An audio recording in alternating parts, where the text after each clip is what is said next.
யமனுக்கே தண்ணி காட்டிய யமகுச்சி. யார் அந்த யமகுச்சின்னு இந்த வீடியோவில் பார்க்கலாம். அதுக்கு முன்னாடி இந்த சேனலை சப்ஸ்கிரைப் பண்ணிக்காதவங்க பண்ணிக்கங்க.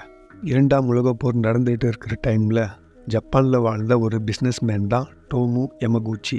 அந்த 2ஆம் உலகப் போரில் தான் அமெரிக்கா ஜப்பான் மீது 2 அணுகுண்டை வீசினாங்க. ஒன்று ஹிரோஷிமாவில், இன்னொன்று நாகசாகியில். அந்த 2 குண்டால் உயிரிழந்தவர்கள் எண்ணிக்கை மட்டும் கிட்டத்தட்ட 1,50,000 லட்சத்திலிருந்து 2,50,000 லட்சம் வரையும் இருக்குன்னு எஸ்டிமேட் பண்ணியிருக்காங்க.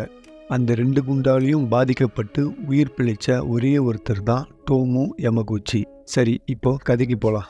நம்ம ஹீரோ 1945 ஆகஸ்ட் 6ஆம் தேதி ஒரு பிஸ்னஸ் விஷயமா ஹிரோஷிமா போகிறாரு. அந்த டைமில் 2ஆம் உலகப் போர் மிகவும் இன்டென்ஸாக நடந்துட்டு இருந்துச்சு. அமெரிக்கா எப்படியாவது ஜப்பானை பிடிச்சிடலான்னு விமானப்படை மூலமாக ஜப்பானை தாக்கிட்டு இருந்தாங்க. அன்னைக்கு லிட்டில் பாய் என்கிற அணுகுண்டை ஹிரோஷிமா மேலே அமெரிக்கா போட்டது. அந்த அணுகுண்டு விழுந்த இடத்துலேருந்து 3 கிலோமீட்டர் சரௌண்டிங்குள்ளே தான் நம்ம யமகுச்சி இருந்தார். 3 கிலோமீட்டர் சரௌண்டிங்குள்ளே இருந்ததால் அவருடைய கண் பார்வை டெம்பரரியாக போயிடுச்சு.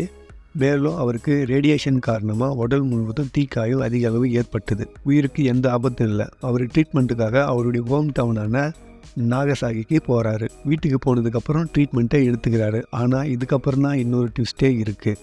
3 நாள் கழித்து ஆகஸ்ட் 9, 1945 மறுபடியும் அமெரிக்கா படை நாகசாகி மீது ஒரு அணுகுண்டை போடுறாங்க. அந்த அணுகுண்டுடைய பெயர் ஃபேட்மேன்.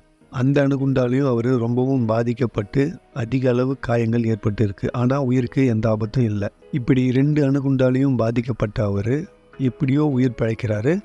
அதுக்கப்புறம் அவர் ஸ்கூலில் ஸ்டூடெண்ட்ஸ்க்கெல்லாம் கிளாஸ் எடுக்கிறாரு. கடைசியாக அவர் தன்னுடைய 93ஆவது வயசில், அதாவது 2010ஆம் வருஷம் ஸ்டமக் கேன்சரால் இறந்து போகிறாரு. ஜப்பான் அரசு 2009ஆம் வருஷம் 2 அணுகுண்டாலையும் பாதிக்கப்பட்டு உயிரோடு இருந்த ஒரே மனிதர் என்ற அங்கீகாரம் யமகுச்சிக்கு கொடுக்குறாங்க. இப்போ சொல்லுங்கள், யமனுக்கே தண்ணியை காட்டியவர் நம்ம யமகுச்சி தானே?